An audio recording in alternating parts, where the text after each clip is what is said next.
everybody. Welcome to Prep Talk Live, episode 66 and a half, 65 and a half. I'm not sure. For those of you who are watching on YouTube or who may be listening here in the next 25 or 30 seconds, you'll notice it's just me at the moment. It's just Casey with Cascadia Dispatch. I saw Pony Girl going, here we go. And then I'm just waiting for it to be, and we're disappointed. Anyway, Tup is, I think, maybe on his way. I'm not sure. Usually we kind of connect in the morning, or we connect in the afternoon and just firm up times. And we actually thought we were getting ahead of everything and put out the announcements and everything yesterday. So we were like, hey, we're really on top of things. But I also know that Tup sometimes gets pulled into meetings at the last minute, and that's kind of out of his control. So I'm not sure if he is on his way or if he is having technical difficulties or if he's in a meeting and he won't be able to be here. But because we actually tried to get this thing on schedule and on time, I wanted to jump in and start us off. So welcome, everybody. I see we've got the normal, usual suspects are in the chat. Pony Girl has returned. Kaylin's here. Pigs Fly is here. We've got a whole group in the chat. We've been chatting, actually. We gave Tup a few extra minutes just in case he was going to pop in. So everyone's been chatting. As you know, our chat room is quite lively during these episodes. For the most part, the people in the chat room barely even pay attention to us as we are streaming and talking. It's more of like, we are just here as the sideshow for the chat room. So anybody who is able to catch it live, just enjoy the chat room, because there is a whole separate chat that happens that's quite amusing, and Tup and I try to kind of pay attention. Anyway, a couple of things we were talking about. There was a lot of conversation in the chat about the heat everywhere. It's just hot. For anyone who also is watching the YouTube or the replay, you will notice my commitment to Cascadia Dispatch and branding and strategy and everything, because it is 105 degrees outside. And yes, I'm wearing my Cascadia Dispatch Prepper adjacent t-shirt or sweatshirt, because it's the only one that I have. I haven't bought t-shirts yet. So whether it's hot or cold, this is what I wear on streams or in videos. And it is so hot outside. So I have a cold drink, and we're going to get through. We'll make it as lively and fun as we can for the next little bit, and hopefully you all will enjoy it. I was looking around. There's 106s happening places. There's 105 here. Pony Girl was like, I can't even believe that it's hot in your area. Yeah, in the Northwest, we don't do 105. That's super, super out there. Usually us Pacific Northwesterners, like 70, 75, you start pushing 80, and it's like, all right, we're at the upper ends. When you get into 90, we just don't really know what to do with ourselves. And when you get to 100s, then like kind of everything is just broken and nobody knows what's happening. So what we've been kind of doing for the last little bit, we've been checking on the chickens, making sure that they are good and safe and have good water and stuff. They have shade. If anybody's got pets or animals that are outside, make sure that you are taking care of them. I've seen a lot of cool little hacks on Pinterest and TikTok and things about like freezing corn into like little ice cube trays and giving them to chickens and livestock if you have it. Freezing ice for dogs or cats or lizards. I don't know if lizards would do that because they're cold-blooded, so that might be bad for them. I don't know. If there's a veterinarian in the chat, let us know. But yeah, so we've been just making sure that's been happening. Our garden is looking. Some things are looking really, really amazing. I think we've got some delicat squashes that are like the size of a football, which I don't know how we pulled that off.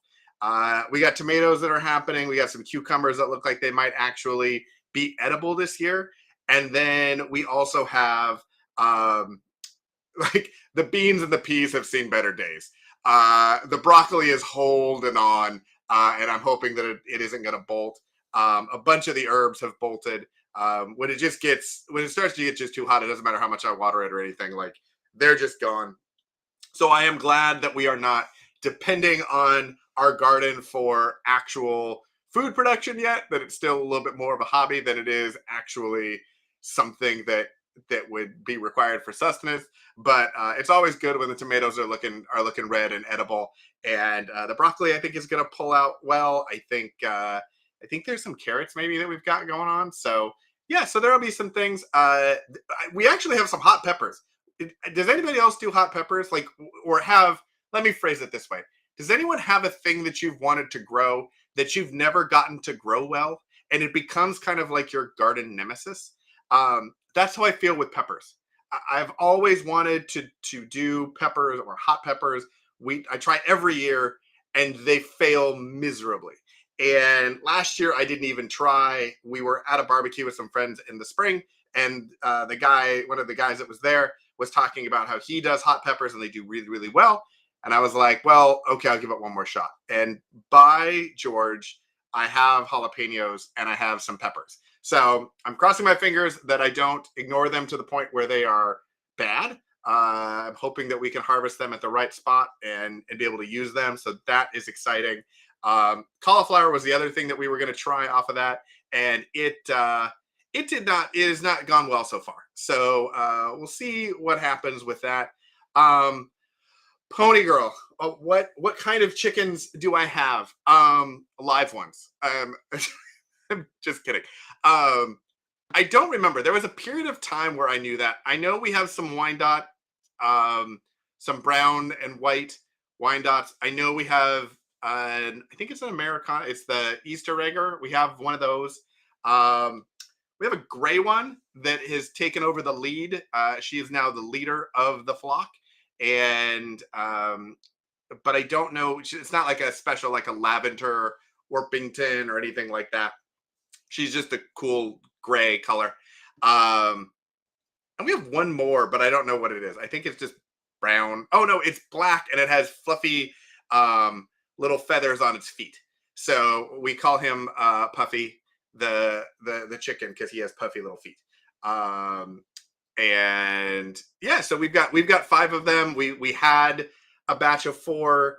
2 of them shuffled the mortal coil. So we replaced those with a couple of more, and so now we have that flock. So we have 2 originals, and we have some replacement chickens, but they are actually doing quite well. They're quite happy. We actually put them in the new omelet coop tractor. I don't know if anybody's seen it, but it's kind of a essentially it's a chicken tractor, but you can just buy it and put it together. You don't need to necessarily build it yourself out of wood, because I'm not that handy.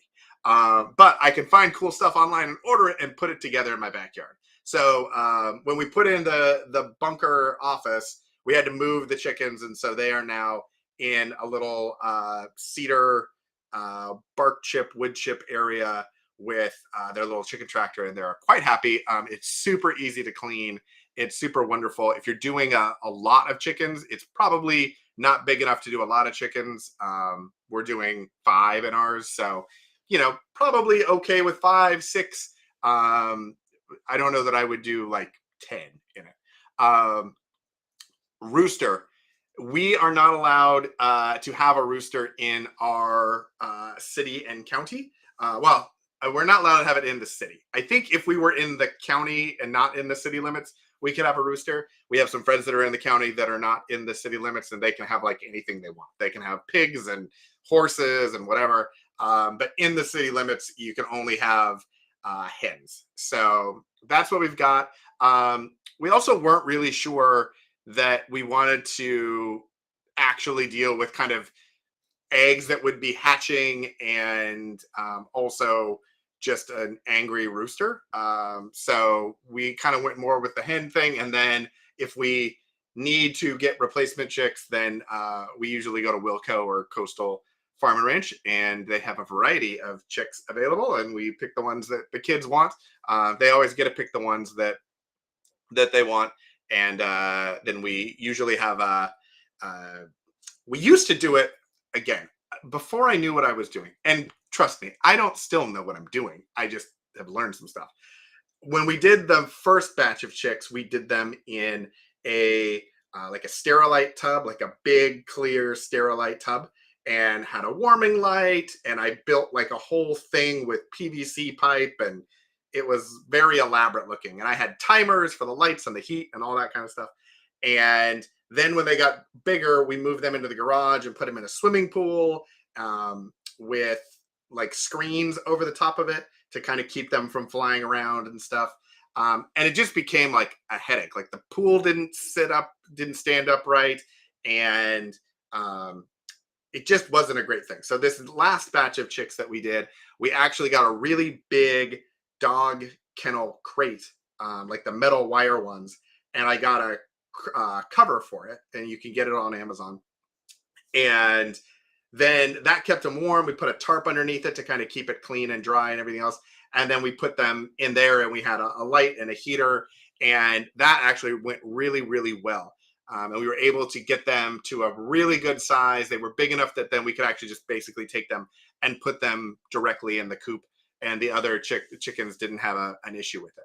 So that's kind of now our plan. If we do need to replace chicks in the future, we will do that. We've got the little kennel, and so we'll put them in there, and then we don't need to kind of do that second step from a brooder necessarily to a to like a mid-size brooder or chicken nursery or something like that, before they get big enough and go in with the big coop. We could just kind of keep them in there, and that can be a brooder and a coop for that size, for 2 or 3 chicks, and then into the big coop with the rest of the chickens. So yeah. So that's the thing. Yep, people are allowed 5. Yep, we're in a very similar boat. Just looking at all of the chat stuff. 6 hens in their yards. If the yard is a certain size, yeah, there's certain amounts of, like, you have to have them a certain amount of distance from your house, and a certain amount of distance away from like a fence, and a certain amount of distance from other people or whatever. It's kind of funny because where we live, I grew up about a mile away from where we live now, and when we first moved in when I was a kid, the entire city, like everywhere, was still fields and basically farmland. And what's interesting is that as the development has creeped all the way up and past everything, there are still a few areas that are kind of like farmhouses that are still kind of operated like that. And it's really cool because you'll have 2 neighborhoods that have really modern houses, and then there will be this farmhouse in the middle between it with a big thing of chickens and ducks and whatever, or big orchards and things like that. So it's kind of fun having a little bit of kind of real farm country in the middle of the city, as we try and have our little hobby farm in our backyard. So very, very fun. Oh, quail. Yeah, I've heard quail are like a cool thing to do. That they actually kind of go better than chickens, if you're thinking about them for like a survival protein source. Um, we haven't gotten to the point where we've butchered any of our chickens, and I don't know how that would go.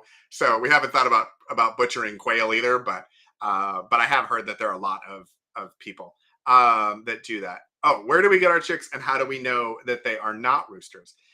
So we usually go to either Wilco, the farm's kind of co-op, or we go to Coastal Farm and Ranch, and they usually have chicks that are sexed, and are hens to begin with. So I don't know. I mean, I can imagine how they figure it out at the hatcheries and things, but I don't know that it's 100% accurate. But they also have a policy that if you get a chick and it turns out to be a rooster, you can bring it back, and they will trade it for a hen. And then they have a lot of people either that work at the store or come into the store that have big farms out in the country, and they just give the roosters to people who have the space and the ability to have a rooster, or people who would like to enjoy a delicious rooster. It is what it is. It is the circle of life, as they say, and it is delicious soup. So there you go. So anyway, so yeah, so that's kind of what we've been doing over the last week. We are preparing for big family camping trip. So the last couple of days has been kind of grabbing last minute items and things. Me ordering stuff off of Amazon and Cabela's and whatever that I kind of think we should try. Trying to figure out what gear we are going to take with us as well. So hopefully, I actually have some videos from the last camping trip that we did with a bunch of gear that I'd gotten, and I took videos of it to make videos, with, and never actually got around to making those videos. So I'm hoping. Oh my goodness, Sutton's Days is here, and I'm flying solo. I don't know what's happening. Tup picked a bad night. Sutton's Days. Sutton's Days. If I like, I could like send you a thing, and you could jump in and be a co-host or something. But yeah, so we've got.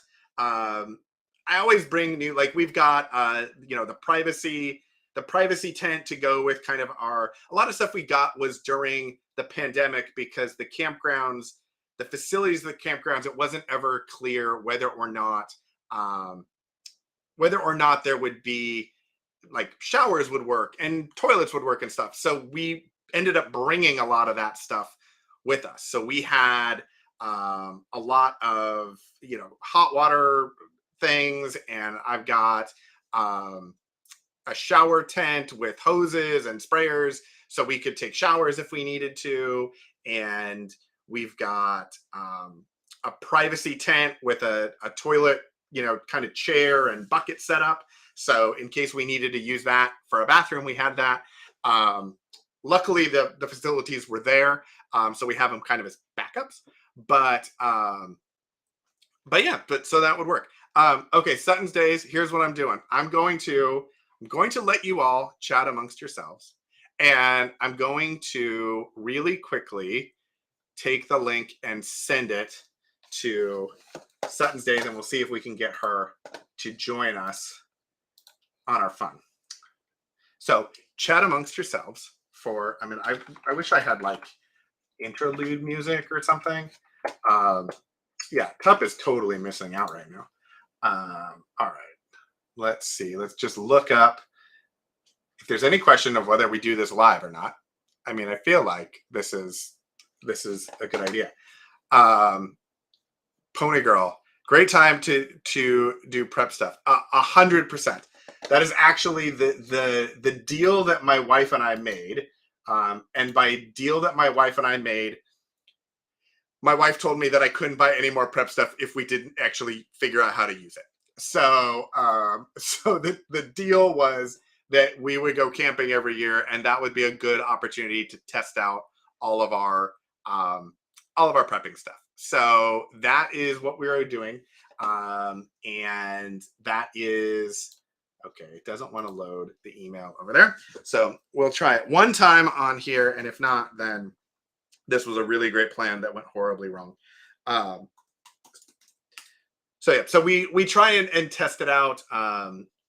We got a new tent last year that worked really, really well. It had like LED lights and stuff in it, so it was really, really wonderful for kind of the family and the kids. We didn't need to then pack extra lights.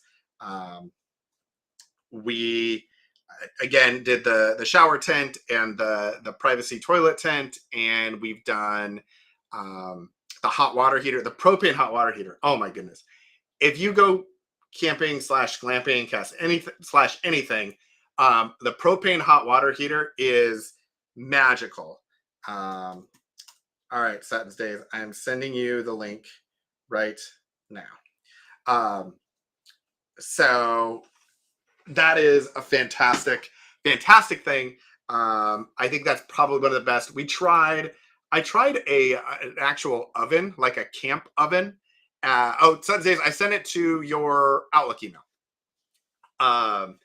There is, I got like a oven that worked with propane, and decided we were going to make chocolate chip cookies because that seemed like a good idea. It was a horrible plan. It worked. We technically got it to work, but it was just gigantic, and it was heavy, and it was not a great plan. So we ended up scrapping that, and not scrap it. We still have it. We keep it at home. Oh my goodness. All right. Hold on, everyone. Hold on. The queen is here. Oh no. Oh my goodness. Oh Oh, no. okay. We've talked about this for a long time of having special guests and everything, and here we go. All we had to do was get rid of Tup. I love you, Tup. I love you, Tup. That's the YouTube short right there. That's the clip we're putting right there. Yeah, all we had to do was get rid of him. There you go. How are you? Well, I'm good. Welcome to the party. Thanks. It's always a great party. Well, You caught me. I wasn't planning on this, but I got a notification that you came on, and I'm like, okay, I'm gonna go watch. I just came out of the garden, picked about a half bushel of beans. So, yeah. Every time you post about your garden, I just feel it's like it's just amazing. It's like you picked like oh look who got jealous. Oh look who got jealous and decided to show up now. Hey, what's going on here? Yeah, exactly. I forgot my hat. I was gonna do my Tup impression. What the heck? She stormed the studio. This is what happens when you show up late. I thought it was 5:30. I'm sorry. My boss does not care about our live stream. I'll just say that. The audacity. Yeah, exactly. As she said, all we had to do was get rid of Tup, and then we got Sutton's Days on as the co-host. The ratings just went up. Sutton's Days is here. Exactly. Magic. I'm pulling Tup in. There you go. Well, I guess, welcome. She's like everybody's here. I can bow out now. No. I'll kick him out. I'm in charge. Yeah, no, kick me out. No, get back here. Oh, okay, sorry. Dude, I'm digging the background. Oh, thank you. I'm in an undisclosed area right now. So. Okay. Yeah, with my telemarketing headset on. I won't tell. Yeah, it's very Oregon State vibes, which, I don't know that you follow college football, but for those of us in Oregon State's very orange. Yeah. And for those of us that went to the University of Oregon, it's very gross. But, hey, that is neither here nor there. It's gross. Yeah, sorry about that. I just thought it was 5:30 on Wednesday. I apologize. But Sutton's Day saved the day. So that's... Yeah. By accident. I've been babbling for 20 minutes just trying to, do stuff. And then Sutton's Days showed up. And I was like, let's bring her in. Because Sutton's Days is here? Did you bring a tie? I do, but let me at least... How about a wig? Do you have a wig? Although Sutton States has like a gang bandana. That's what it is. Yeah. She joined a gang. It's a prepper gang. She was getting truckloads of vegetables every time on Instagram. It'll be like every 3 hours she posts about the truckload of vegetables that she got out of her garden, and I'm like, my 7 tomatoes. If I could just keep them alive, that would be fantastic. I am terrified. My wife has been totally tomato rich lately, and all the neighbors are coming over, and here you have some tomatoes. Like it's like some underground speakeasy that we have here, and so the neighborhood's eating like Caprice like crazy right now. So I gave Phil bags full of green peppers today because I'm like, dude, I'm out of room. I can't process anymore. Yeah. So and she's been canning too. She's been using her canners to do some of her cherry tomatoes, and she has a bunch of those. And then she has all these peppers. I don't know why she keeps growing these peppers because no one could eat them. They're so spicy, and because it's fun.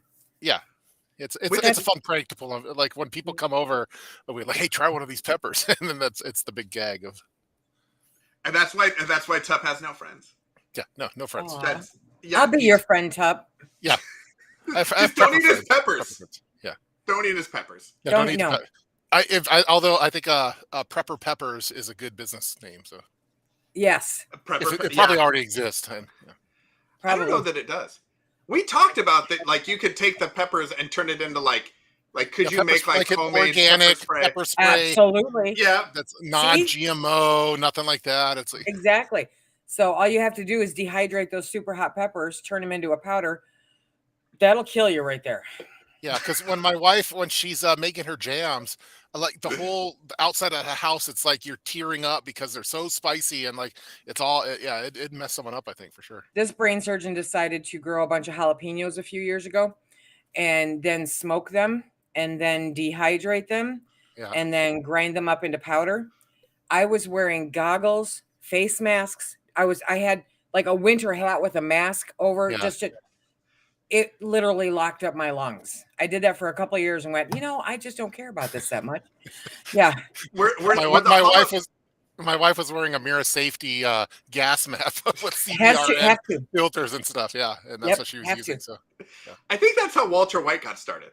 yeah, I think so too. That's Yeah, yeah. She's Yeah, kind of I the think that's Heisenberg of tomatoes. Is the yeah. I feel like that was and his whole thing. peppers. Like, let's do the pepper spray. Okay, I think I got that. Now on to Next. other things. Yeah, A hit show or whatever it is. There you go. Well, okay. Well, I'm trying so to read Sutton's Day shirt. It's backwards. Hoeing ain't easy, baby. I thought that's what it said, but I didn't want to assume. everything. Yeah, Sutton's Days is a national treasure. it's great. Just a national treasure. Out in the garden. All right, so I've been talking about what I've been up to. What have you been up to? Let's talk Sutton's Days. Gardening? Anything else? Gardening. Gardening. I went to Missouri last week. I don't travel. I don't leave my home. And some folks convinced me to come teach a canning class in Missouri. So we drove to Missouri. And I made it back. Yeah. Well, that's fantastic. It's okay, a long did you drive. is it because you just love your home so much you don't like to leave? Is it I because have worked really hard to spend all my time at home. Yeah. Okay. And I've worked with the public most of my 57 years, and they're overrated as a species. So I just kind of like staying home, But it was really fun teaching the class. Was it like a private, like, did somebody have you out, or was it like for like a school? Are you familiar with Doug and Stacy? I am, yes, Doug and Stacy. I am familiar with. I think everyone should be familiar with Doug and Stacy. Yeah. They have an event, and so I went with 4 Jars, canning lid company that I work with, and represented them teaching canning classes. Very cool. Yeah, Hannibal, Missouri. Mark Twain's from Hannibal, Missouri, in case you didn't know. Oh. I did not know that. Okay, see, done my job. I'm out of here. Peace out. You're just teaching you're bringing all the knowledge, making it happen. What's the name of their event? Because I know there is Patera. Is it Patera? Patera, yeah. Yeah, she's got one, and I think there's another one that's in like North Carolina. Homesteading of America. Yes, that one. Homesteading Life Conference is Doug and Stacy's. Oh, okay. Yeah. Got it. Yeah, I always see like on the homesteading channels that I follow, they always kind of end up at different ones, but I don't remember where it is. And I don't live in the Midwest or the South to actually go to them, and so I just feel left out. Yeah, I always do too. For a little while, I thought about trying to put together an event here in Michigan, the Michigan Homesteading Conference. Oh, Yay. Oh, too many people. That would be cool. Too many people.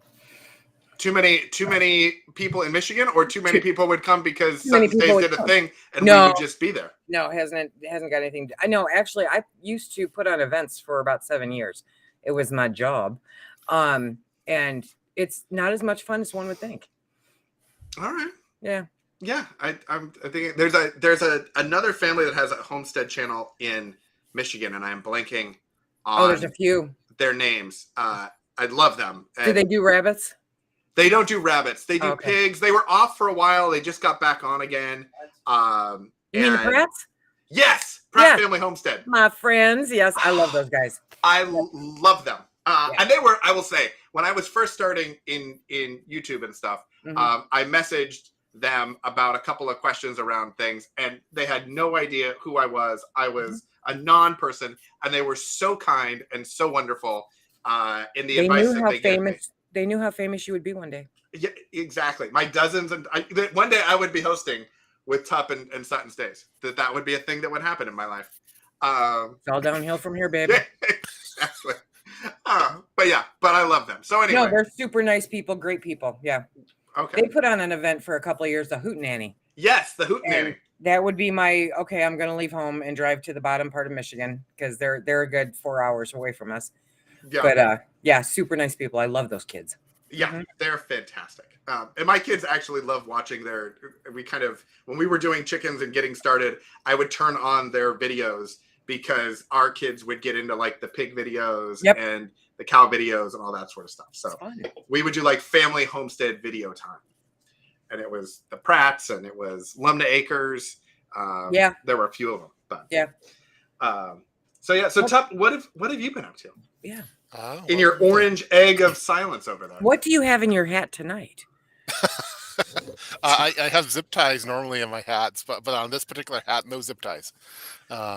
Let's see. Well, let's see. The past few days. Well, today I don't know why I'm sharing this, but my lunch got ruined by I've been working in downtown Seattle today, and I went to one of my favorite poke bowl places, and there was kind of a someone a shady looking character outside, and they were smoking something, and I'm holding my breath, and then I go inside to get my poke bowl, and then I come back out, and I hate to bring a poop joke up, but he pooped right in the entrance, the poke bowl entrance. I'm like, dude, what are you doing?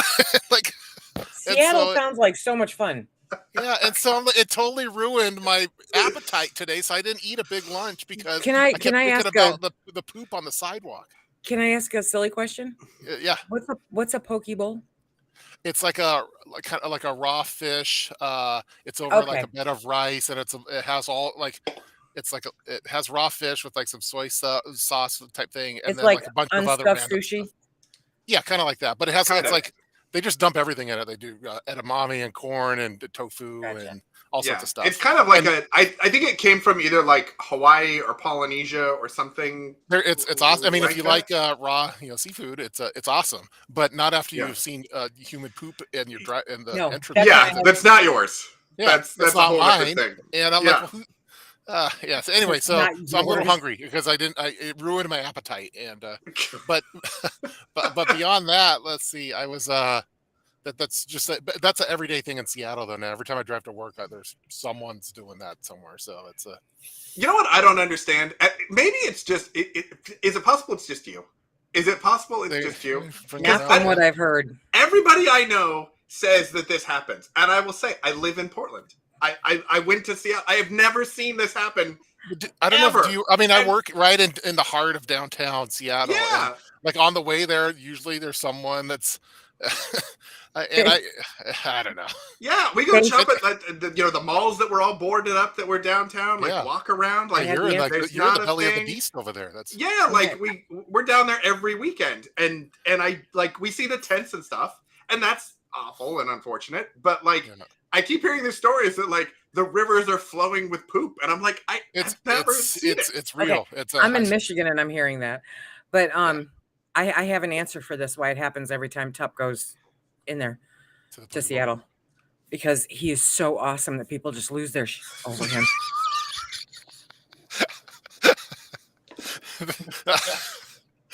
It's the answer. I don't know. Maybe I think that's the answer. We did. Yeah. Let's see. But beyond that, I just had to share that because I haven't shared that with even my coworkers. But I shared it with. You can share anything with us. Exactly. I feel like this is a safe space to talk about this kind of thing. So. It is a safe space. Totally. But anyway, we had a couple family memorial services for some people over the past few days, and so those were kind of sad times. And they were both like kind of unexpected, shouldn't have happened type events. We went to Mount Rainier over on Monday. I took the day off, and we spread. It was my wife's first cousin once removed, his ashes over on Mount Rainier, and so and it was part of a biker trip. So it was pretty cool. I got it all on video and stuff. So. But I've been making a lot of videos, but they've all been like memorial service videos, so not YouTube videos. But we did that, but it was fun to. I had to make some tweaks to our vehicle preps because I didn't think that we were had enough preps in certain areas. Like we were low on our barf bags in the cars, and because we always want to have barf bags now because someone gets sick when they're way in the back. And I thought our water was a little. We had to rotate some of them out because some of them had been there for a little bit. But yeah, all in all, not a whole bunch. And then I was also going to say, I know last week I was talking about this freaking flashlight. The freaking flashlight. The freaking flashlight, the Streamlight Wedge. I took it out at an event at a wedding because I had to shine something. And someone thought it was a switchblade, just like I thought. And they were like, "Oh my gosh!" And I'm like, "No, it's a flashlight, I swear." But yeah, it looks Streamlight. You got to do something about this. It's intimidating. No, Leave the fear. Fear is a great motivator. No, But I can't bring it to work. Like I can't bust it out at no, work. you can once you prove that it's not a switchblade. Well, Don't mess with me. I'll light you up. Exactly. I needed a different color. I need it because I want it to match my. I'm just going to keep talking about this week after week, but I want it to be blue so it matches my knife because no one gets worried about this, but they get worried about this. And do you need us to send you a black knife? well, I have a black knife, but I like the blue knives because when you take them out, it's for some reason it's people. I know it doesn't get lost in the couch. I know. Yeah, and they'll get lost in the couch, like for sure. So anyway, problems, we were just talking prepper problems. We were Yeah. just talking about this last week, and then on Saturday, someone thought I was at a wedding and brought out a switchblade, and it was like, The thing that's funny to me is when you pulled that out, I didn't think switchblade. I thought taser. Ooh, I thought it was like a taser. I have one of those flashlight tasers. They sent it to me before they found out they weren't supposed to. because it was not a good thing, or because you might use it. Oh no, because of Michigan, apparently we're not allowed to. And I'm like, too bad I got one. No, I've had conversations. Like I said, I live in a very small area. I've had conversations with the chief of police, and I'm like, dude, I would totally rock a taser. Come on. No, Lisa, no. is there? Over the weekend, we were using a concealed carry weapon for killing flies. It was one of those salt gun things. Oh yes, those are fun. It was awesome. Yeah. Has anyone done a review of these online? I haven't looked yet. No, I haven't made a video because I put in the word assault rifle because somebody actually sent it to me. Yeah. And I put that word in there, and YouTube kind of frowned on it for a hot minute. So. But they were destroying mosquitoes and flies and all sorts of stuff. Where is it the yellow one that like it's yellow and it's got some orange on it or something? Yeah, some orange on it. And I thought they had like little table lasers. It was really fancy, and the kids yours had lasers. Yeah, it had a laser on it. It had like a green dot. I have to upgrade. Yeah, Tubbs had thermal imaging. Tubbs had lasers. It had a whole second squad. I can see him out there with his night vision goggles. Yeah, exactly. And it's switched. Yeah. Anyway, that was a big hit with the kids for sure. So. Oh yeah. I like it better than those electric fly swatter ones. The flies don't. I get worried a little bit about those because you have to turn it on, and if one false move, you might get someone on it. So I pushed the button and said, "Phil, put your tongue on this," and for a minute he considered it. I like that Tubb thinks that it would have been on accident. Like, it's never on accident. Oh, accidentally! I walked across the room, and there isn't even a fly there. And my kids have no mercy towards insects. Like they want them, they want them dead. Like but I try to save if I can. I'll try to save them and let them outside because they flies. Especially spiders. I try to save the spiders, but sometimes because it's like my daughter's like what's the guy from Gladiator, the Caesar guy, and she's just like, and that means that he has to go. The spider has to go. So, but I'll still try to save it if I can. Yeah, no, the spiders outside, totally fine. Spiders inside our house, we just had the pest people come and spray the inside of our house again to make sure spiders. We have a quarterly for that. I think that's a prep that it's not a popular prep, but it's definitely a prep that you should have because you don't want freaking spiders in. Yeah, spiders and sugar ants and all that sort of stuff. Is Portland having the same kind of? Where you guys live? Yeah, well, it's like August, at least where we live, is spider season. Like all the hobo spiders and all they come out and it's like scaring people and things. So it's good to have this spray. Here you find me running around behind everybody going, close the door, there's a fly coming in. Yeah. So.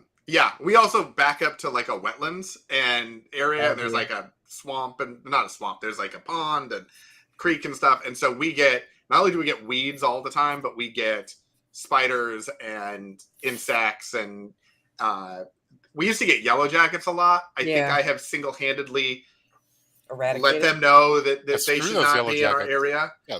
So we haven't seen a bunch of those this year. But spiders, especially because we tend to react, our family tends to react pretty wildly to spider bites. And so every once in a while we will get one, and I just don't like it. So we are happy that they're out there killing bugs and being beneficial in the outdoors. But if they're in our house, then they are going to be removed. It's like anything else. If you come in unwelcome, you're done. Yeah.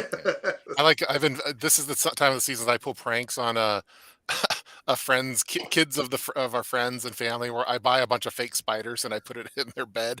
Like if we're visiting their house, I'll like sneak over there, put it in the bed, and then leave, and then I wait to hear about it a couple days from now. That's you're evil. That's kind of the entertainment I like doing. So. And we wonder why people steal his car. Yes. Yeah. Oh, did I talk about that new that car prevention steering wheel lock thing? Did I have to talk about this? The club?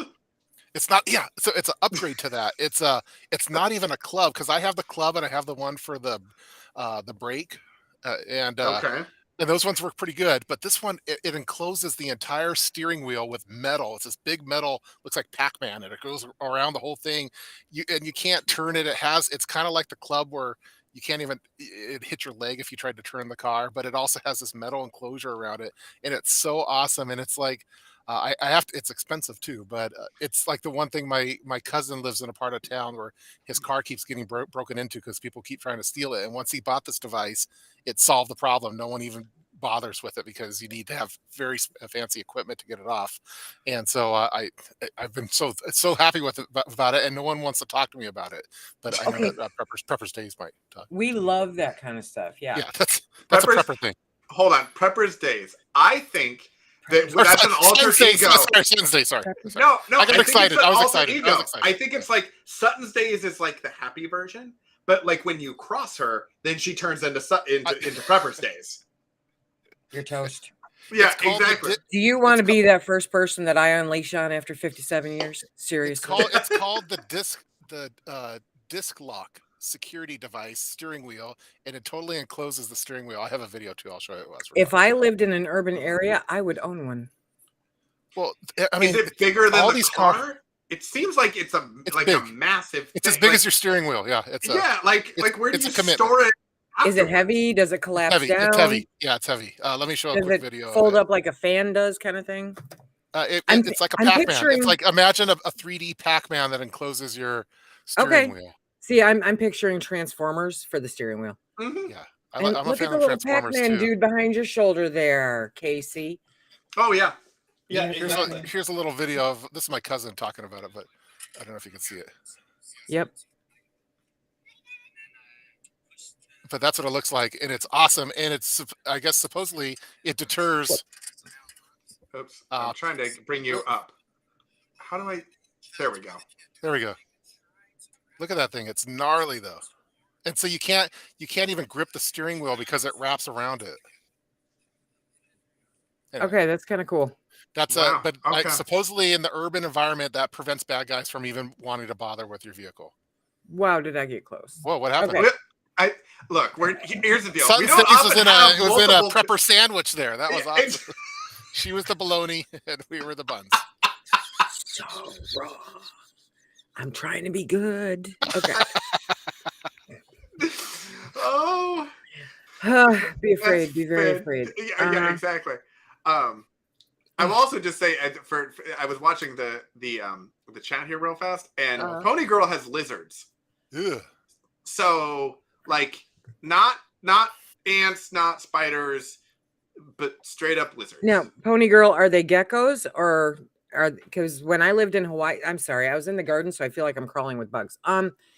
When I lived in Hawaii, I would have to fish geckos out of my washing machine before I did laundry, that kind of stuff. So I was not a fan of that either.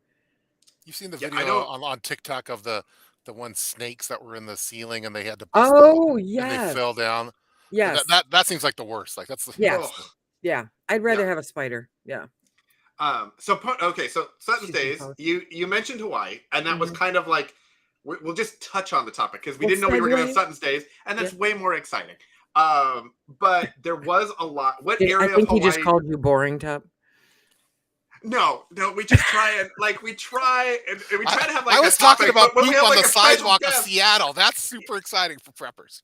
What happened is I make these thumbnails with like an idea and a topic that we think we're going to talk about, and we rarely ever do. Don't ever come close. Yep. But like we at least have to try.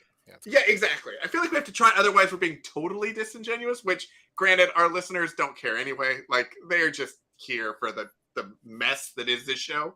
But we had talked last week about Maui and the wildfires and being stranded on an island and how that would be an interesting prepper situation. And then over the week, there have been all of these articles about all of the looting that has started of people who now don't have basic supplies and are going to people's homes and trying to procure said supplies. Yeah. And as prepper people, I mean, granted, we have shows that talk about all the preps that we have, which is probably not the greatest of security ideas. But I was thinking about the way that we kind of store our preps and things like that, and the ways that we maybe think about minimizing the visibility to some of that sort of stuff, and ways that people could kind of limit it and make themselves not as much of a looting target should something similar happen. Yeah. Granted, we also, I think, have ourselves some different tools, let's say, that we might implore to dissuade looters as well. But for people who don't maybe have those tools and don't want to be a target, what are some things that maybe they could do to not be seen as having lots and lots of stuff? Shut up and don't talk about it. That is, if we had like a Family Feud, like show it on the board thing, I think that would be number one on the survey. Yeah. Survey says number one. I won. Yes. Okay. Yeah, exactly. Yes. One of the things that, I mean, I've read some articles. Oh God, I don't remember which article it was, but a woman was driving home on Maui, driving home while the fire was going on. And she was on the highway right next to the ocean. There was like a 4-foot break wall there, you know, and the fire was so bad that the traffic came to a dead stop and people were trying to figure out where to go. They were climbing the break wall to get into the ocean, and they were literally on the other side of the break wall. The flames are coming this way and the spray from the ocean is coming this way. And she goes, you could feel the heat, and you were thankful for the waves because there was quite a bit of wave action, I guess. But they were stuck there until it actually burned out, and it just charred absolutely everything. I mean, these people have been through hell and back, and the Polynesian people as a whole are being pushed out of their homes because people like Zuckerberg and other, I want to own part of Hawaii. And so they're already being pushed out of their homes, but now they're left literally homeless. They were offering people $19 flights to get off of Maui and get over to the Big Island or another island just to get safe. And these people don't know what's going on. They don't know when they're coming back. They don't know if they can come back. Everything is gone. Yeah, all the photos I've seen, it's just like, and it just looks like a moonscape. Yeah, it's crazy, absolutely crazy. Yeah. Where did you live in Hawaii when you were? I had the misfortune of living on Oahu. My ex-husband, my first was in the Navy. And so I lived on Oahu, and I was all fine until somebody that was also from Michigan said, the island of Oahu is smaller than Oakland County, which was the county that I lived in Michigan. And I'm like, I go out of this county all the time. Get me off this island. Oahu is way too populated. And the interesting part is the Japanese own most of it. Yeah. So. Yeah. I was watching a thing on housing over there, and that they say that there are a lot of houses and condos and things that are owned by international investors or whatever, and basically they're purchased and then they're just assets, and they actually don't rent them or live in them. They just own them, and so even though there is housing available technically by the numbers, there's not, because those houses aren't even available. That is someplace where multi-generational homes never went out of style, because you literally can't afford to move out of your house. Yeah, it always seems incredibly expensive to live in. When I moved back here, nobody would let me go shopping, because I was like, look at that deal. And they're like, you're overpaying for it, like by double. I'm like, well, not what I'm used to, but yeah, everything is just crazy, crazy expensive. Yeah. It's going to be interesting. I think it's going to be interesting to just see if they rebuild, how they rebuild, especially because that was a huge resort thing. It's kind of strikes me as similar to when the hurricanes hit Puerto Rico. And it's like, okay, it leveled a lot of the state, or territory. Yeah. But just getting supplies over there, it's not like, okay, California or Oregon in an earthquake where, okay, we can just start highways and just caravanning supplies over. Like, Right. you got to get it on a boat or a plane or something. Yep. And especially if there's any damage to like the airports. I don't know if the airport over there was damaged. That's the one thing I haven't heard about is the airport. Yeah. But I mean, the only bonus that I can see is that the climate is so freaking wonderful that it wouldn't be a total hardship. It's not desirable, but it wouldn't be. It's not like I can't live in a tent in Michigan, during 6 months plus out of the year. In Hawaii, you could. But I guess what they're looking for is things like composting toilets and, the portable shower bags and stuff you were talking about. That's the kind of stuff that they're looking for that they can't get their hands on. Yeah. Because it also, and I don't know a lot of it. I know that when we've been to Maui a couple of times, and we actually went to Lahaina. That's kind of where we would be. Mm-hmm.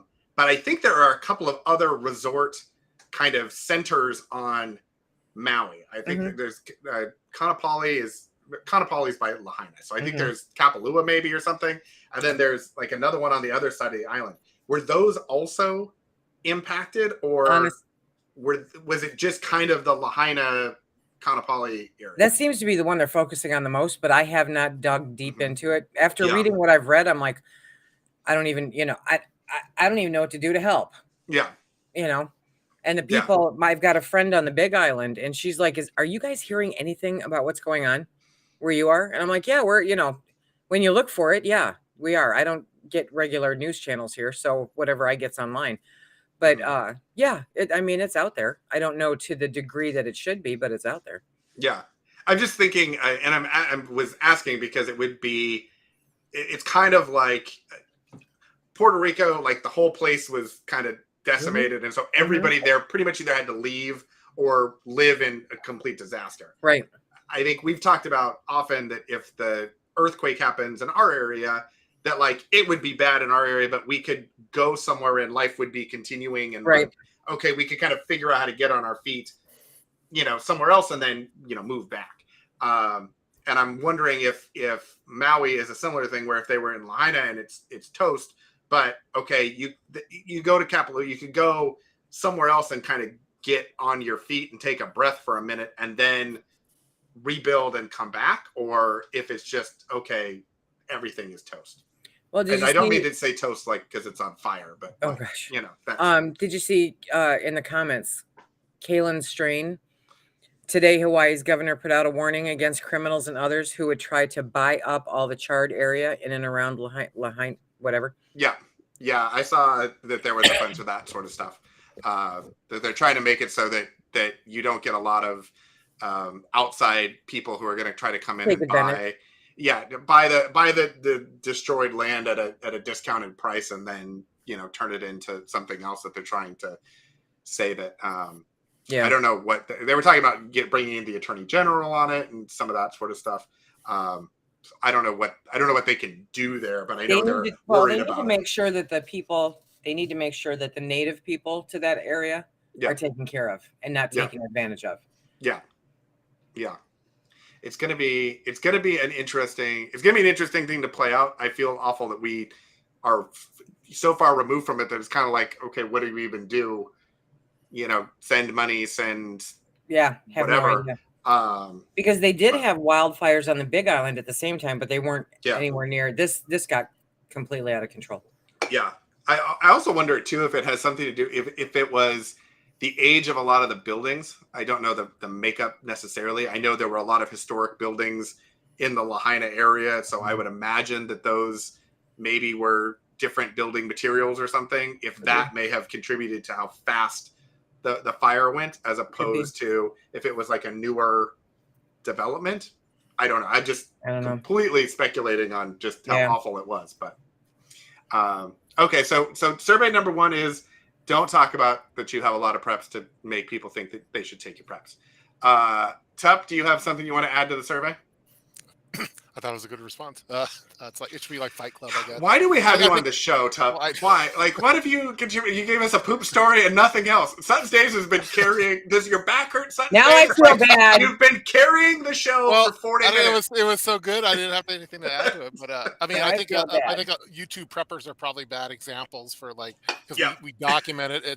It's in search queries and stuff like that. I have PDFs for all my prep, so we're not really gray man or anything like that. But I think I always thought the best preppers are the ones that you don't know about, and they're not on YouTube and they're not posting on different chat rooms or websites and stuff. So would those be secret preppers? Secret preppers, yeah. Secret preppers. Yeah. But I think in general, if you can, you try to do it Fight Club style. Don't follow the lead of YouTube preppers just because we put it all out there in our faces. They probably have AI versions of us that they're working on that they're.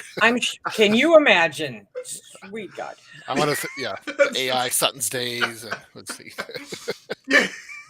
Yeah. But I have a few friends and coworkers over in Hawaii, and I had to do some kind of welfare checks to see if they're okay and stuff, and that was really scary. But when I had to bite my tongue a little bit on some of the government related type things, but it's hard to know what to trust, and shady stuff happens when there's bad stuff. I'm half Puerto Rican, and so the stuff that happened in Puerto Rico, there's shady stuff there too. So it's just it's just bad. It's not good. Yeah. Which is why I don't leave my home, because there's people out there. Yeah, I think that the thing that I was going to put in was I know that we try to kind of keep a lot of our preps like out of sight. So a lot of people store all their preps in their garage maybe or something. And so if you're opening your garage, people are walking by, they would probably see that you've got a lot of stuff. We do not a great job of that, but we've tried to kind of move stuff. So just keeping it like out of sight, out of mind, so that I know this dude that can hook you up with a color code system where you put it in totes so nobody can see it. I hear he has dots and things that he puts on jars too. Where first is that? He has, from what I understand, he has millions of subscribers. No, not millions. Not as many as Sutton's Days. People literally themselves when they see him.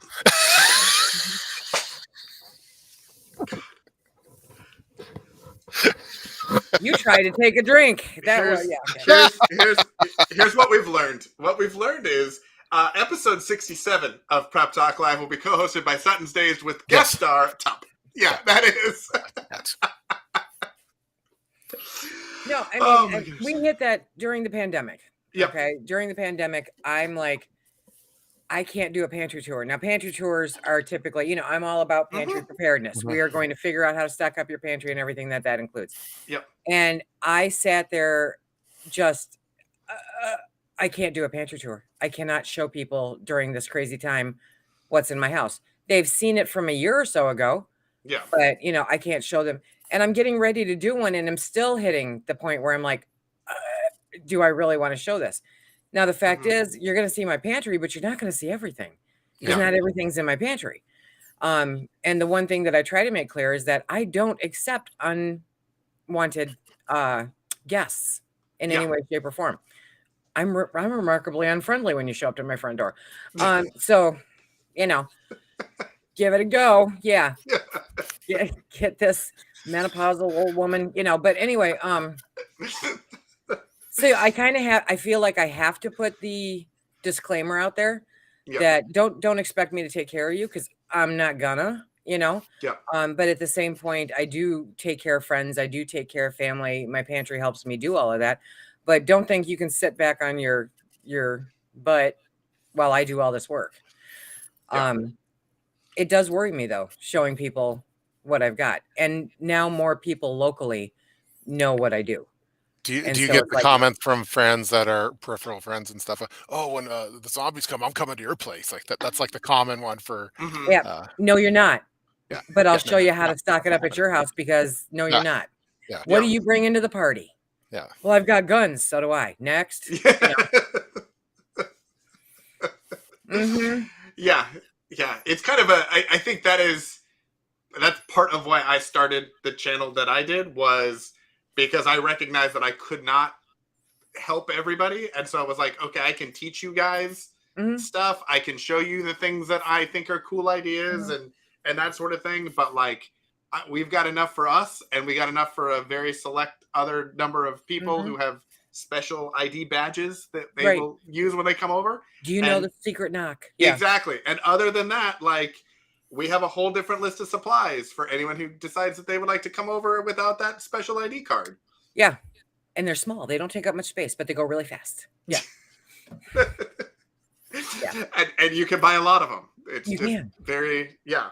Which I Yes. I have to remember. say, 10 years ago, that was a sentence I never ever thought if a couple of my friends, if Cameron is watching this, like, I never would have expected to hear that sentence come out of my mouth. But I think he's smiling watching it if he is. I remember during early 2020 when all the height of COVID type stuff, like people were coming to me like, oh, Cliff has N95s and stuff, and so they're just, can I get a box of those, or can I get in there? And it's, you realize really quickly that you if you just give it all away, you're going to be just like You've got nothing. everyone else. Yeah. Yeah. So it's and Well, it was out like for toilet paper and stuff too, yeah. uh, for other things that for me, I know I felt like a sense of kind of survivor's guilt in a way where I knew that I had the stuff, but I knew that I couldn't give it away because it would just be it And see, because it's for my family. So, yeah. that just proves Yeah. that you're a much nicer person than me. I have been preaching toilet paper since, I don't know, 2013. And actually, I didn't preach it before that, but it's not hard. Put some Yeah. stuff up. Now, Yeah. you don't have to put up 2 years worth of stuff if you don't want to, but put some stuff up. And if Yeah. you're not willing to take care of yourself, I got no time for you. Yeah, I remember a Southern Prepper one. This is years ago, like 2013 or 14, so around Mhm. that time frame. He was advocating to get some toilet paper, and so he had a big plastic garbage can, and he filled it up with toilet paper, and then he put like a glass circular top on it and a tablecloth, and that was his Yep. with a That's lamp your on prepper it kit. and stuff, and that was in his living room. And that was Yep. it looked nice. It was real classy, It but that was it a lot of it fun. works. It It worked. was super classy. And I liked it because if it flooded in there, it would still be Yep. semi-protected too. So it's like, Exactly. Oh yeah. And nothing's gonna get into it to make a nest or anything yeah, theoretically. yeah, it was They've great. got Yeah. they're very much in style now, the galvanized metal Hmm. uh Yep. bins, Yep. and so they make coffee tables or, whatever out of them, side tables. And they're hollow inside. And I've got a friend who's got one, and she's like, that's where I keep my backup paper products. And she does napkins, paper plates, all of that stuff. She keeps right in there. I think it's smart for that Yeah. kind of stuff for sure. So Yeah. Yeah. Pony Girl agrees. genius. Yeah, Absolute genius. Genius. it Um, wasn't yeah, genius, I Let's be made it talking about clear to that. a lot of people that, like, we had stuff, but and I think when it happened, because I have a slightly different, I think, preparedness journey than the two of you, because you guys have been doing it for much longer and more extensively. And when I started, I think many people that I knew thought I was having some sort of a mental break or something like that. And so as it That's was, how it is for hey, everyone. It's always a mental break. yeah. That when it came to things like toilet paper and Clorox wipes and things, we had it, and then I became the king of, okay, I'll go out and in the random places that I'm finding, if I know that you're in need of something, I will call you and say, hey, it's here. If you want me to pick it up for you, I'll snag it because I'm in line and I don't need it. But the stuff that we had in our preps and everything was reserved for us to make sure that we were able to get through it. Because Right. if you give it all away, then what was the point in Prepping it. stocking it up? Yeah, exactly. As long as you're not hoarding, as long as you're not, Hoarding and prepping are two completely different things. exactly. Yep. Hoarding is when you collect it up with no intent to ever use it. Prepping Yeah. is when you do intend to use it. So Exactly. putting they're not comparable. It's Yes. kind of like an insult that people use towards preppers, I think, to get it to knock. Oh, them for prepping or absolutely. whatever. Yeah. Your But lack like of hoarding is preparation. it's like a mental disorder too. It's like they'll hoard, poop or all sorts of crazy and they don't believe in bartering, and that's like a fundamental thing for preppers. Is that You know what, though? I'm Yeah. not big on prepping for the purpose of bartering. Well, yeah, no, but not for the purpose of it. But I think, like for toilet paper, I have we had someone that during that time didn't have toilet paper, but was a close friend, but they didn't want to just do it for free, and so we had they did a roll of, it was what was the exchange rate that we came up with? It was a roll of toilet paper for some oceanfront glass of property. wine. That's what So a happened. glass of wine equaled a roll of toilet paper. So a 4-pack was a bottle of wine, basically. Okay, that's perfect. Yeah, that's perfect. But yeah, I don't think it's. I'm not in the business to get enough preps that you could do bartering and stuff with. But sometimes you end up with more. So. I mean, I'm amazed at the amount of people that actually say, well, I'm going to buy this to barter with it. Yeah, no. If you don't use it, don't buy it. There are so many other things you could throw your money at. Yeah. And Kaylin said one of her sisters kept asking if she needed toilet paper. I told her no, but to make sure that our mom had it.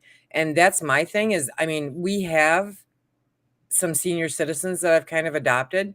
Okay, the extra vegetables go there. We make sure you've got meals. I make bread. I drop some off. Hey, you need some eggs. Hey, and you just keep track of those folks that don't have anybody. But other than that, no. If you're able-bodied, get off your butt. I converted a lot of people over to bidets during the time, so because the toilet paper was all gone.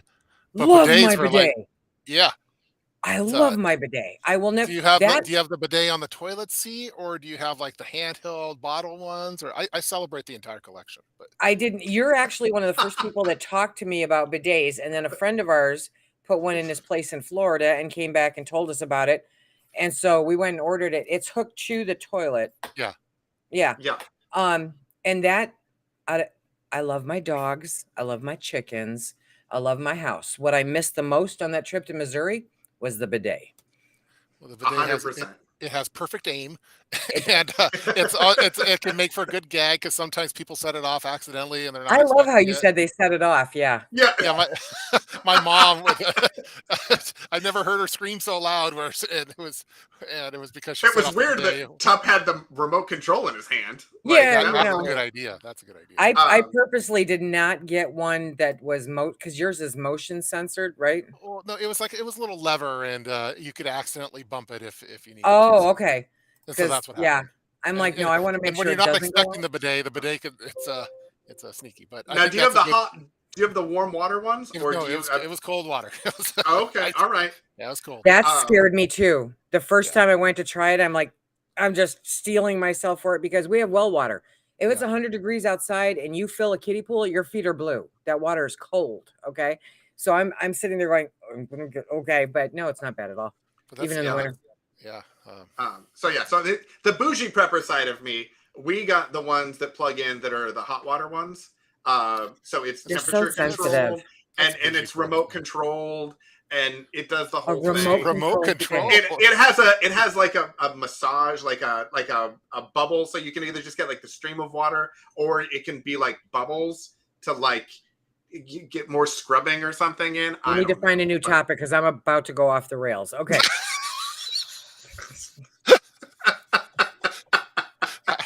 How did we start talking? Oh, yeah, we're talking about... Honey, what are you doing in the bathroom? Nothing? Okay. Yeah, exactly. I'll be out in 20-30 minutes. It'll be fine. Yeah, it's a good time had by all. Right. But I got them from Costco because everything wonderful comes from Costco. Waiting on the sponsorship, Costco. If you want to, get that out there, that'd be great. Be the man. I went to Costco, what was it, a couple days ago? I couldn't believe the price of corned beef there. Is it like that everywhere, or is it just... It was like $40 for like a little 6-pack of it. Yeah. Is that just the thing that's the going rate? The price has gone up on all of it. Yes, it's like $35 to $40 right around there, and I was in shock about it. It was crazy. Yeah, I don't. Because I know that like when eggs, there was like a shock in the system to eggs, and eggs went from like $7 at Costco to like $14, and everyone was like freaking out. But now they're back down to like $7. Like they're back down to normal. I wonder if this is another thing where if it's going to stay there or if I don't think canned corned beef is as relevant as eggs. I mean, you know what I mean? Yeah. And I didn't know that people were buying canned like corned beef except for preppers. So seriously, who's buying that? Like I purchased a can. I was in Walmart. I actually ventured into the store. I don't do that very much anymore, but I ventured into Walmart and I got a can of that Keystone beef. And I'm like, I'm going to try this to see what it's like compared to my home canned beef. I still can't crack that can open. I'm terrified. I will get around to it this winter when I'm bored. Yeah. but they're starting to sell more of it. It's becoming more readily available than I've ever seen it, but the price is prohibitive. I was pretty shocked by some. But it's cheaper to buy a canner. Prepping food's a good investment. But yeah, we thanks to Sutton's Days, we do our own canning of pork and chicken and beef. And every time I go to the store and I see yellow tag chicken, I think of Sutton's Days. And then I think about how she got. Didn't she tell a story about how you had like a truck full of $1 a pound chicken or something like that? And I'm looking for, because then we went later on, a couple months later, we went and we got like a ton of pork butt. They had it on sale for 99 cents a pound. So we were picking up pork butt like crazy too. And most people would think that you say that as a joke, but I'm sure it was like 2,000 pounds. It was not quite. Okay. I could do that with chicken. Oh.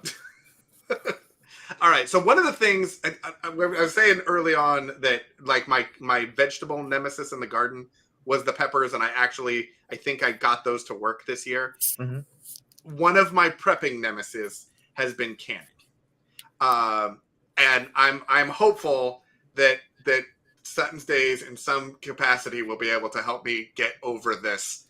It's like a mental block of like, I just think I'm going to give everyone food poisoning and kill us all. Follow the process. Trust the process. Your car is more dangerous than your canner. Okay. All right. That's my goal for this year is to can something. Can some water. Get some water. You know what though? It's a great first thing, because then you're not wasting money, on food. Okay. And you get familiar with the process of the canner. Okay. So, all right. I have a canning question for Sutton's Days. Okay. So all right, to the gentleman in the hat in the orange section. Yes. Question, please. You have the floor. You in the back? Okay. Yeah. So I bought my wife for Christmas the All-American canner, like the canner to get. Yep. And she's like not using it because she says it's too nice and she wants to use her cheap ones. And I'm trying to. How do I convince my wife to use the nice canner? Like, because she's using the Presto, the different. Okay, ones. first, is that a common thing, or is that a so in the canning community? You've got now, because we are of a certain age demographic. I think I might be the oldest one, but you've got the Cadillac of all canners, which is the All-American, right? Yeah. And then you've got the Presto, which is kind of like a Chevette. Yeah. Okay. You guys remember Chevette? She has two Prestos, and then we have the All-American. And I have 3 or 4 All-Americans that sit on the shelf, and I have Prestos. Yeah. And I use the Prestos all the time because they're lighter, they're workhorses, they last just as long, so it's just a matter of preference. Just because it costs more. Don't worry about it. Don't worry about it. When you got to worry about it is when she's not familiar with it and the entire world goes to hell in a handbasket and you have to can everything in your freezer. Okay. Other than that, so just let it slide. Yep. I thought I bought I thought I bought a romantic gift. And yeah, that's why I love you. Seriously. Yeah, you should have just dressed up as Rip and called it a day. You were I don't want. So when you said when you've got to can everything in your freezer. Yeah. As someone who does not have a frame of reference for any of this stuff, is that because the All-American canner will can things faster? No. Or more things? Or no. Okay. Because you need all your canners going. I have. Oh, okay, got it. I'm a little special. No, Pony Girl. Once you press your can with lids, you cannot reuse them. But we got a deal, like it was free. On a commercial 10 burner stove, double oven that came out of a school, and it's sitting in our breezeway, and Phil hooked it up to a 100-pound propane tank and converted it to LP gas. And so if the world ends, I can fit 8 canners on that 10 burner stove and have them all going at one time. And it just so happens I have 8 canners. That's amazing. That's like having the right number of hot dogs and buns in a package. Like, how many of those are All-American, and how many are those of the other? 3 or 4 of them are maybe 4 of them are All-Americans. I had to verify with my fact checker back here. Yeah. And then I was organizing the pantry and I found another Presto in the pantry. I have this thing. I find them, I get them. So I've easily got 5 Prestos. Easily, yeah. Yeah, And you're talking about the Presto pressure canner, not the water bath Presto, right? Presto. I don't know if they have. You mean their electric water bath thing? I thought that there was one. Well, maybe it's just like, okay, you use like a pot with a lid, but there's like the water bath canner that you cook like vegetables and certain things in, and then there's like the pressure canner that has like bolts on the lid that you do meat and things in. Right? Okay, so a Presto pressure canner. You and I are going to have to sit down, chit chat. I'm going to need example. Yeah, to bring my stuff out and show you. Yeah. I have this really cool channel. It's called Sutton's Days, and I have heard. Yeah, I have heard. But say hi, Phil. Okay, who's that guy in the background? There's someone behind you. Watch out! The limpy guy. That's Phil. Watch out! It's a really big fly. No, it's Phil. But there are electric pressure canners, which I still believe to be remarkably unsafe and untested. There are water bath canners. Use a stock pot. As long as you get an inch of water over your water bath stuff, you're good. There's a steam canner. I now own 2 of those. We're using 2 quarts of water versus an entire pot of water, and it runs the same time as a water bath canner. Then there is, I was afraid he was going to bring out a canner. Then there's the Presto and the All-American. And the All-American has the clamps. It looks like, some big thing. Presto, you just twist that lid on and you're good. So no clamps necessary. And when you pressure can, you can do meat. You can do most of your vegetables. Don't do pickles in it. They'd be gross. Don't do jams and jellies. They'd be gross, so. Chuck, where were you? Yeah, Chuck, you've missed. This is one of the most epic episodes I think we've ever had. Because we had it all in this episode. You're going to have to watch the replay. You are, Chuck. Just understand. To hear about how people in Seattle lose their shit over Tup. Yeah, exactly. I mean, it was a good thing when we met up a couple weeks ago. It was touch and go in the lobby of that hotel, I think. That hotel, there's probably some there's some people there. Yeah. I don't know how you guys do it, seriously. My profession operates in the belly of the beast, but belly of the beast. Yeah. And it is good. It is a good poke bowl if you my wife does like the pressed on those because they're lighter and it's easier to get the lids on. Yeah, and but I feel like I got the wrong Christmas gift if it's too nice to use for general purpose. But no, she'll get to it when she does. Yeah. Hit it with a hammer. No. Just make it not as nice. It is awesome. It looks like it's made by NASA or something. It is. It absolutely take some steel wool, scuff up the side a little bit. Something. Yeah. Well, it's not that it's pretty. It's really pretty, but it is heavy and bulky, and it's a workhorse. Your grandchildren will be able to will that tool. Yeah, you have to will that down to people. Yeah.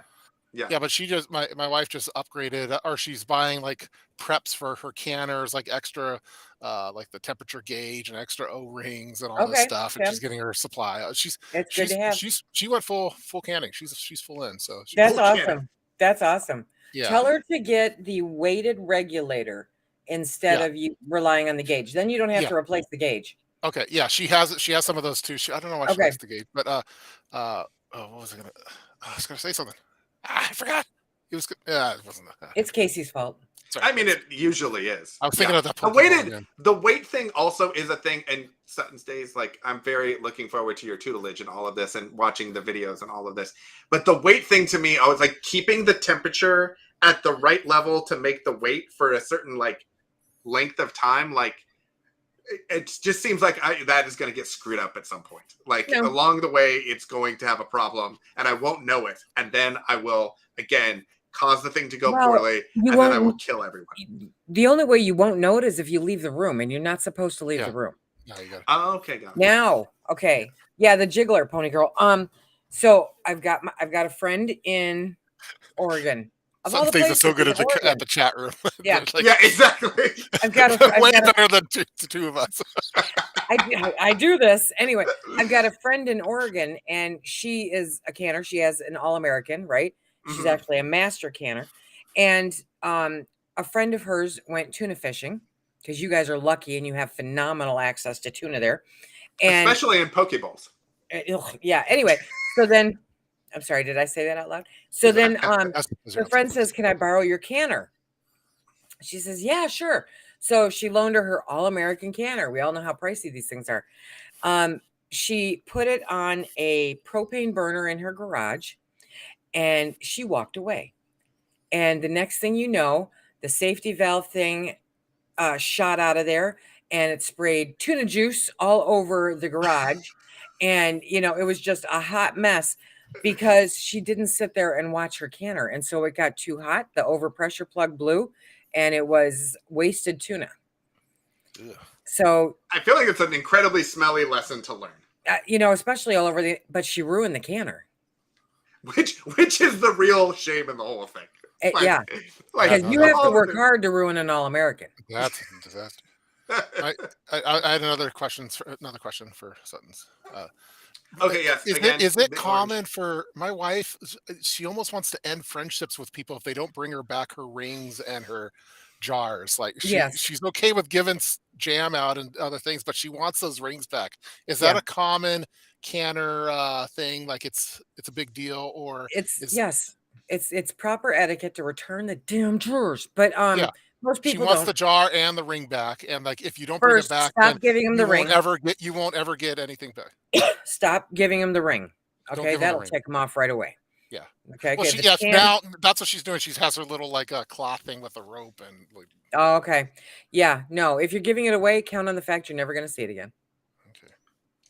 Okay. Now, Chuck's made a similar comment to what I was thinking, but Chuck, again, you missed out on part of this. So Chuck is saying he would go with the electric auto canner that even a dummy cannot mess up. Yeah, and that would be electronics never mess up. Electronics are fail safe all the time. I mean, I've replaced my phone. I don't know how many. So go ahead, trust your family for that. Rock on. Here's what I want. Okay, I want something with AI. Sarcastic. Monitoring on my behalf. When you said, "Well, you wouldn't leave the room," I never thought to stay in the room. So I feel like there's a lot here, Chuck, that you and I are going to have to just rethink here and get on board because I think we are wrong. Subscribe to Sutton's Days. There's this really cool channel. It's a really good channel. Days? Yeah, it's really good. Sutton's Days. I've heard it's really good. Yeah, she's a pain in the butt, but yeah, she's got some good information. And unlike unlike some other places, don't show up at her house either. Just don't do it. Don't show up at my house without an invite. Yeah. No. I would be the one to blow up the regular canner. If you can blow up a regular canner, you can poison yourself with an electric canner too. Mm-hmm. Yeah, Chuck, I think we might have to do like Cascadia Dispatch is prepping for non-preppers. I feel like we're going to need to have like canning for non-canners, and like it's like a even before beginner version of canning of like how do you do it so you don't think because we haven't killed ourselves. We just think we're going to. You're in Oregon. Yes. Who has a master canner program available to you? Okay. I didn't know that was even a thing. Oh God, I hate my life. Yeah, I would give up body parts if the people in Michigan would get off their butt. I was actually told by Michigan State University Extension that they will never bring back master canner because nobody wants to learn it. I said, I've got 100,000 people who beg to differ. Yeah, exactly. Yeah, but you rock on. Go ahead. So instead, we've got people out there water bathing chicken and canning bread and doing all kinds of other natural selection crap. And I'm all for it. We've all but negated natural selection. So let's bring it back to the canning family, right? I mean, it's your contribution to society right there. That's what it is. All right. So master canning, again, things I did not know existed. So I need to, I'm sure, Google this and figure it like a thing. Like, is it a Oregon class? State University?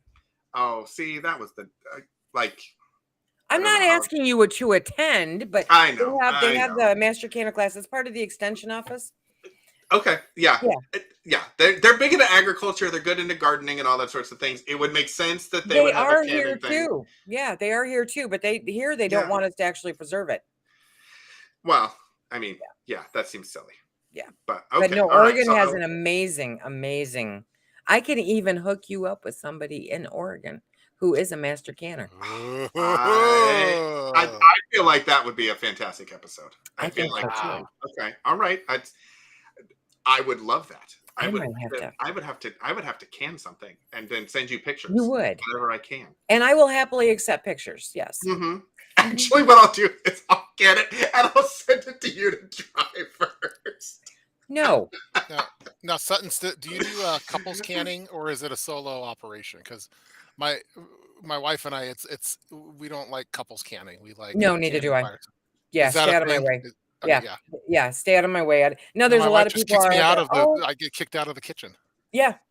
Phil knows better. And she's worried, and she's terrified I'm going to touch one of the jars. Yeah, and mess the seal up because she's waiting for them to pop. And I'm not super hyper particular, but I mean it's a long kitchen. It has a lot of lower cabinets, and I'm just very particular.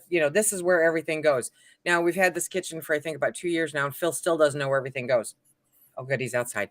And I have a method for putting away pots and pans where when you put the pot away, you put the lid on it, and you don't put the pot away unless the lid's with it. I am now missing a lid. Nobody knows where it's at. So no, stay out of my kitchen. Okay. Yeah. We've enjoyed our time with Phil, but I mean, losing the lid, it's just, right. It's unfortunate. No, I actually stand in there and go, "Where'd you put the ladle this time?" So yeah. Okay. So everyone wants to watch me can. Like, I feel like it's going to be like, I don't know. Are you guys Netflix people? Mm-hmm. Okay. Have you ever seen the show Nailed It? No. Okay. Well, it's where they take people who don't know how to bake or cook things, and they come in and they give them like a crazy intricate cake thing and like 45 minutes to try to figure it out. And then it's just a disaster. I feel like it's going to be something like that. Like, watch Casey try to can. I will make sure that you don't kill yourself or anybody else. Okay. You just need to set up a tablet in there, and I'm on the tablet, right? And then set up your camera so everyone else can see it because we have to record it. Okay. Of course. Absolutely. And then I will walk you through step by step, answering every little question that you have through the entire thing. Oh my goodness. I will make time for you. This is, I don't know what you got to take her up on that offer. You know how much this would cost the average Joe? So this is a lot of money. Ladies and gentlemen, this went from the worst episode of Prep Talk Live ever to potentially the greatest, I think, right here. And it's all because of Sun Stays raises the bar. Exactly. Exactly. I know. No. Keep the bar low, dazzle them, with your BS. Yeah. All right. Okay. All right. So now I need to get a canner, and we need to figure out. You don't have a canner? I don't. I need to leave now. Okay. Yeah, I don't. Like I said, like I don't buy the things if I don't. Now here's the funny part: is I have canning accessories. Like I have like the little grippy thing for the jar and everything else. But we're like, oh well, maybe we'll do pickles or something, and then we'll use like a pot or whatever. I don't have like the pressure canner setup, so we need to get that. So, Amazon. Yeah, I've heard of them. Have you heard of them? I feel like they're a big deal. Recently, and I'm looking this up right now because, hang on, I can't even see you. Because recently they had them on sale. Up. Nope. Wait a second. Nope. They raised the price again. Yeah, you just missed it. They had them on sale for like $100, and I haven't seen that price since pre-2020. But you have that Bob's Sporting Good. Is that anywhere near you? I don't think so. Oh, okay. But we can. It's in Oregon. Okay. It's a big store. Anyway, get yourself don't invest hundreds of dollars. Get yourself a Presto, a 23-quart Presto pressure canner. Okay. All right. I will get it. I kind of feel like the pressure canning, it's a rite of passage for preppers, and it's part of it. Absolutely. I remember when we first did it, I watched some Sutton Stays videos, and I felt like I accomplished. I leveled up prepper wise. So it was, ugly chicken. It was the ugly chicken. Yeah, that was a level up in my prepper credentials. Yeah. All right. Well, I am super excited. I am beyond thrilled. Let me know when you're ready to go. I'm gonna get the Presto canner. We're gonna go camping. When we get back, we'll put a time on the calendar because this is exciting. I guarantee that you will use this canner more than you use your portable shower. I think that's probably true. I think that might be true. Yeah, and then you just have to convince your family to try it. Once you try it, game changer. All right. It's a deal. It's happening. Okay. We're gonna make it happen. Oh boy, Tup. I think you should be in there with your headset doing play-by-plays. I'm gonna be like creeping outside of his window. I'll just be watching, and then He doesn't even do that just for the canning thing. It's just like a random Tuesday. It's kind he of a just thing. shows up at our house, and we're like, "Oh, it's just Tup in the backyard again." You need to get one of those things that goes, shh, yeah. Oh my goodness! All right, well, this has been fantastic. This has been possibly one of the greatest episodes we've ever done. I had not even planned on being here, so thank you very much. I know this was fantastic. Sutton's Days, if you would like a replay, because we didn't pair your channel, and Tup, I don't know if we paired your channel. If you guys want copies of this to put up on your guys' stuff, let me know, and I will send you the files, and you can share it with your people. What are you doing, Tup? I'm looking at your bandana, and I'm looking at like the background and everything. So he's checking out your preps in your house. Turn off the camera. I'm not going to say anything. It's unusual. I normally don't have the light in the kitchen on, but yeah, I see the plant, and I see that's my horseradish. Yeah, an autumn. That's a horseradish. An autumn. Yeah, I planted horseradish there because I bought it in February, like a goofball. I'm just kind of snooping. Are you? I was gonna say, like, I'm looking at some. I've seen all the Legos and stuff in Cascadia, but there's all my canning books. And some lotion. Books. Yep, there you go. Nice. Mm-hmm. Cool. There you go. Oh, look at that. Oh. There you go. Okay. Nice. Dun, dun, dun, dun, dun, dun, dun, dun. Everybody else is outside. I'll show you my back next week. Yeah, it's oh my gosh, that's amazing. Okay, it is 9:42 at night here. Yes. You need to go to bed. I need to go eat dinner. Tup needs to leave the orange capsule. I'm going back to the Pokeball place, and I'll be back. Yeah. Go give that another shot. Okay. All right. Well, thank you everyone for joining. I'll go number 2. Yeah. It's been wonderful. We will see you. I don't know if we're going to see you next week or not. We'll figure it out. But thanks again. This has been wonderful. Sutton's Days. Thanks for joining us. This has been fantastic. Thanks for making me the prepper sandwich. Yeah. Kidding. The prepper sandwich. T-shirt coming 2024. Yeah, exactly. All right. Bye, everybody.